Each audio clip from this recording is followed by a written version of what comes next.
Some skills in old school RuneScape cost tens, if not hundreds of millions of GP to get 99 in, such as crafting, fletching, prayer, smithing, firemaking, and construction. We spend days, weeks, or even months making enough money for it, but did you know that every skill in the game can be done whilst making a profit? And some methods in these skills even make you billions of GP. But first, as always, there's a bond hidden within this video, and the first person to find it, timestamp it with the location and their username gets it.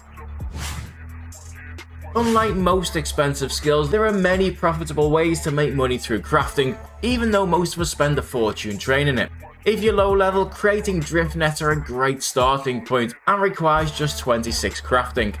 This method isn't the best one, but still gets you a decent 70,000 XP per hour whilst making you 550,000 GP at the same time.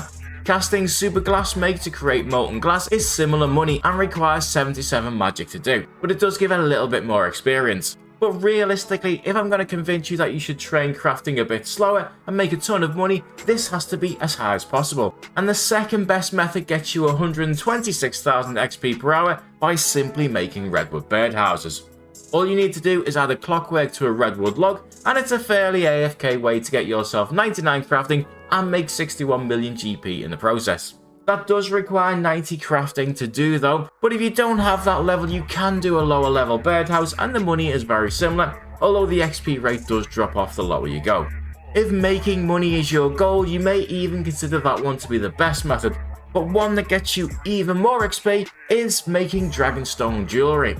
The prices change but are normally between 100 and 400 GP profit each one that you make.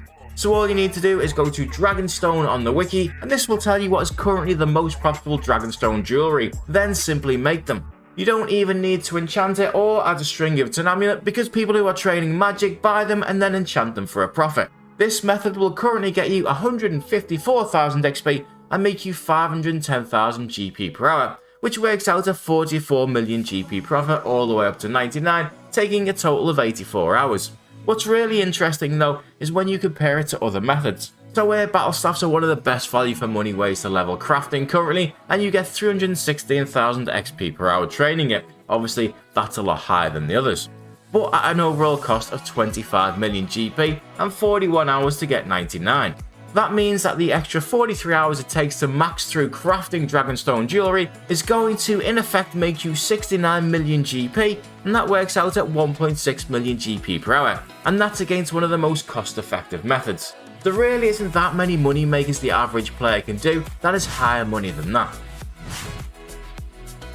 Prayer is the opposite to crafting, and there is only one decent way to make money, which is burning shade remains. It's nowhere near as quick as offering bones at a gilded altar, but it will save you an eye-watering 130 million GP, and that's just using dragon bones. There are currently two types of remains that are profitable: Asin remains that require 65 firemaking to use, and Durim remains that requires level 95 firemaking. You also get a ton of firemaking XP whilst doing this method, as well as prayer, and all whilst making a reasonable profit. Asin remains require yew pyre logs, which can be bought off the GE, and Durim requires redwood pyre logs. They are placed on any pyre in Morton, followed by the remains, and then you simply burn them, which gives you the XP. You also either receive some GP or a key that can be used later. I also recommend buying a gold lock off the GE. They are currently under 20k, and when you speak to Damp with one in your inventory, you'll get a gold coffin that allows you to store 28 shade remains in it. Once you have a full inventory of keys, you can open them in the catacombs, which is next to Damp, who gave you the coffin, and then go to the correct room for the keys that you have and open the chests, which is the part that gives you the profit. I find the wiki always overestimates things, as it has here, so I tested the method and did 27 chests in 6 minutes. That works out at 270 shades per hour. Urium shades will get you 635,000 GP per hour, whilst getting you 200,000 firemaking XP and 50,000 prayer XP. So how does that compare to normal prayer methods? Well, as expected, it's a lot lower. Presuming you're not one-ticking dragon bones at a gilded altar, you get around 250,000 XP per hour. That would take 52 hours to go from level 1 all the way up to level 99. But using Urium, that would take you 5 times longer at a total of 260 hours. You get 52 million firemaking XP at the same time, and 165 million GP instead of losing 130 million, which is a 295 million GP swing. so the extra 208 hours effectively works out at a profit of 1.41 million GP per hour. It's just very difficult to train any skill in a way that will essentially take you 5 times longer, even for that amount of GP. Making divine potions in Herblore can be very good money, but the XP is horrific. So realistically, there are 2 ways to train Herblore and make a profit. Degrime is a spell that you can use with 70 magic on the Arceus spellbook and cleans all grimy herbs in one go. This provides a decent amount of Herblore XP and magic XP, all whilst making a profit.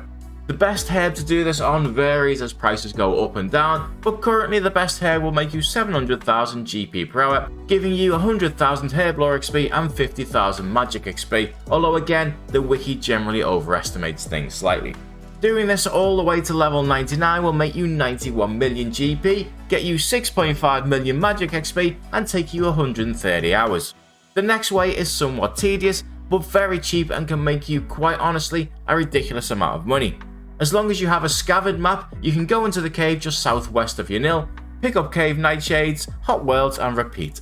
If you place your house in Yanil for fast teleports back here, you can collect around 400 per hour. Then, by adding the nightshade to a vial of coconut milk and adding some poison ivy berries, both of which are really cheap to buy on the GE, you create Weapon Poison++, currently worth over 5,000 GP. You can make roughly 350 in total per hour, which is 66,500 XP and 1.7 million GP per hour. Going all the way to 99 in this method in theory would make you 339 million GP and take you 196 hours to do, but it's highly likely the price would fall if you actually made that many potions. Typically, if you trained Herblore with the cheapest potion that gives you over 150 XP each time, it will cost you around 110 million GP if you're careful. You get far more XP per hour at around 350,000, and 99 would only take you 37 hours. But that 449 million GP swing in cost is extremely tempting. Right now, there's an item in smithing that can make you 1.22 billion GP if you smith it for 30 million XP, and it would also be one of the fastest ways to train smithing, if only you could buy enough of them. Dragonfire shields are extremely expensive to make and the price is incredibly volatile, but occasionally, like they are now, you can make a profit on them and they give you 2000 XP for each one that you make. You also need to be incredibly rich, and it would take a long time to buy enough of them, but what an amazing way to train smithing this would be if you could pull it off. For most of us though, it's more likely we will make money smithing cannonballs or smelting bars at the blast furnace. I did cannonballs not so long ago in a video, and if you use the double ammo mold that you can get from Giant's Foundry, you make 270,000 GP per hour as well as 27,000 XP. That method is AFK, but nowhere near as good as the blast furnace. Once you get to Addy here, you'll be making 721,000 GP per hour, whilst getting 75 to 80,000 XP per hour. All of that means that you can make 120 million GP in the 167 hours it would take you to get to level 99. So compared to normal methods, whilst you can spend 100 to 200 million training smithing just making items, as long as you switch to Addy plate bodies at level 88, this negates most of the costs, meaning it should never really cost you more than about 50 million to get your smithing up to 99. Adamant plate bodies get you 240,000 XP per hour, so 54 hours in total for that level 99. Blast Furnace would take you an additional 103 hours for a difference of 170 million in costs, which works out at about 1.65 million GP per hour. You may choose to spend a lot training magic, fletching or range, but those shouldn't cost you any money if you don't want them to, as there are tons of ways to train those for a profit. So finally, that just leaves construction, which is the hardest one of the lot to make money with. But I did actually achieve this creating top tier flatback furniture for lower levels to put in their house. This though took months to sell on the G when just one person did it, but I will link that video below if you're interested.